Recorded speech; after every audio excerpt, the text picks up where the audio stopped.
everyone and welcome to another video. So because I know not everyone will read or even see my community tab posts about what videos I'm going to do next, I thought I would do a video all about it. Specifically, which what if scenarios I'm going to tackle next. So originally the very next what if video was going to be what if Bernard Cribbins or Graham Crowden was the Fourth Doctor. But unfortunately, due to needing some outside help with the title sequences for it, which could take quite a while, I've had to delay that particular video for at least a little bit. So instead we'll be finally tackling more new series scenarios. We'll be starting off with two of the most requested videos. So what if Jodie Whittaker stayed for the 60th anniversary specials, and what if Matt Smith had been in Journey's End. First up will be the Jodie 60th specials one, and I'll be starting work on that very shortly, possibly once I've finished this very video. Then the Smith Journey's End video will be out a week or so afterwards. And then we'll be moving on to what if How the Monk Got His Habit had been made. This will be based around the unmade Series 9 story called How the Monk Got His Habit, which would have seen the return of the meddling monk, with Matt Berry potentially taking on the role. After that, we'll be doing a what if based around the latest series, Season 1, aka Series 14, and that will be what if David Tennant had stayed for Season 1. So basically, what if the 14th Doctor was in that season rather than the 15th. Then we'll be starting off a new series of videos detailing what would have happened if the Sarah Jane Adventures had continued. The first part will tackle the plans that were in place for the remaining Series 5 stories. After that will be a short return to the classic series, with what if the final game had been made. This will focus on what would have originally been the Third Doctor's final story, as well as the final story to feature Roger Delgado's Master, but was abandoned after his tragic death in a car accident in Turkey. Then the next video in the What If 90 series, Season 29. This will be Richard Griffiths' second season as the alternate 8th Doctor, and will see the return of only one old enemy, and the introduction of a new companion. After that, the What If Bernard Cribbins or Graham Crowden was the Fourth Doctor video should hopefully be ready by then. Then I'll be starting another new series focusing on what would have happened if the TV movie had been a success.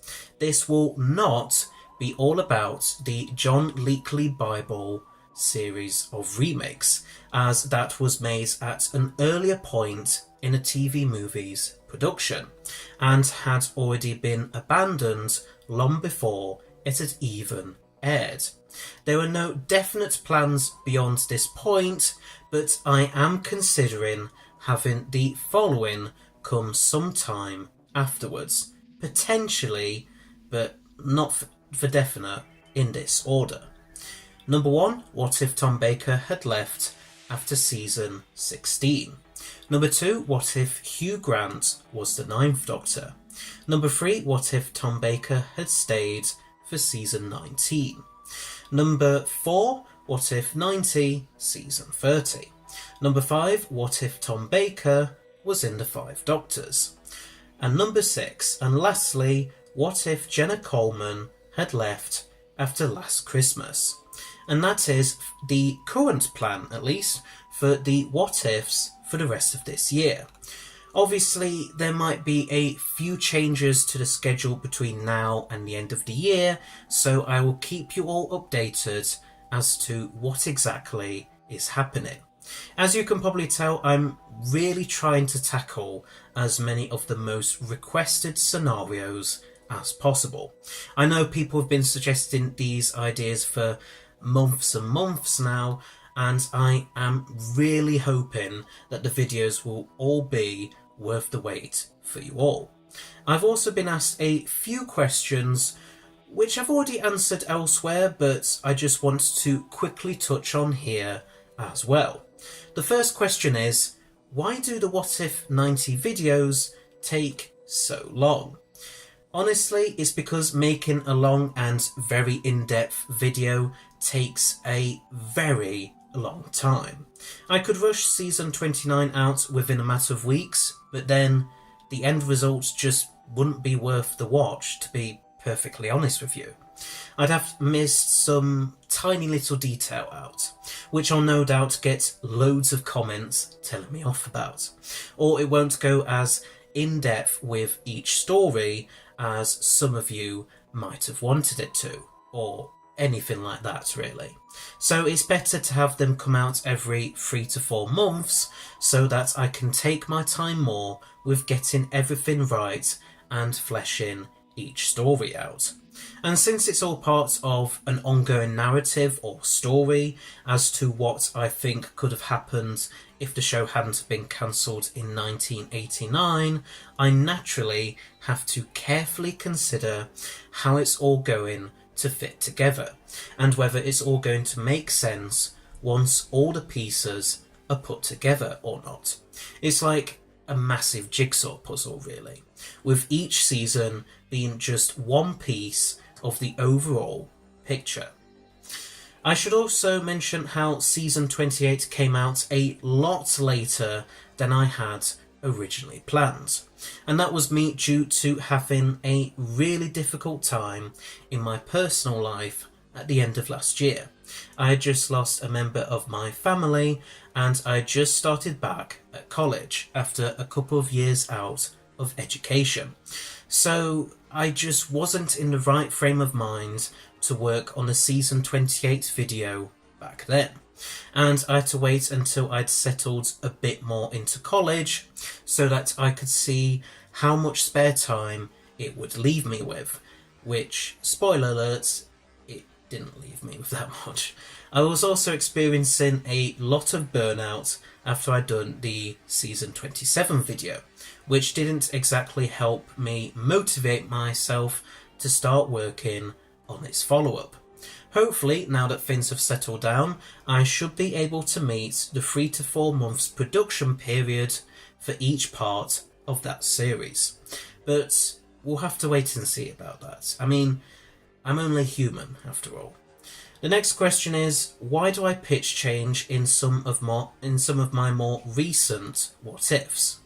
The reason why is because I've learnt over time what the best way, for me at least, to narrate the videos is, and that is to just slow down and not try and rush out a whole sentence within just one breath. Because if I were to rush, then I would be more likely to make mistakes, and I need to project my voice a bit so that you can all hear me loud and clear. I appreciate that me pitch jumping might not be all that good in your ears, but it's all about hitting that right rhythm and projection so that the videos seem much more professional, and also so that I'm not running out of breath towards the end of a sentence. I am trying to move away from pitch jumping all of the time though, as you might have noticed within this video, and it is always an ongoing process. So I doubt that the way I narrate each video now will be the same as how I narrate them in a year or two's time. I mean, it's certainly very different to how I narrated them last year.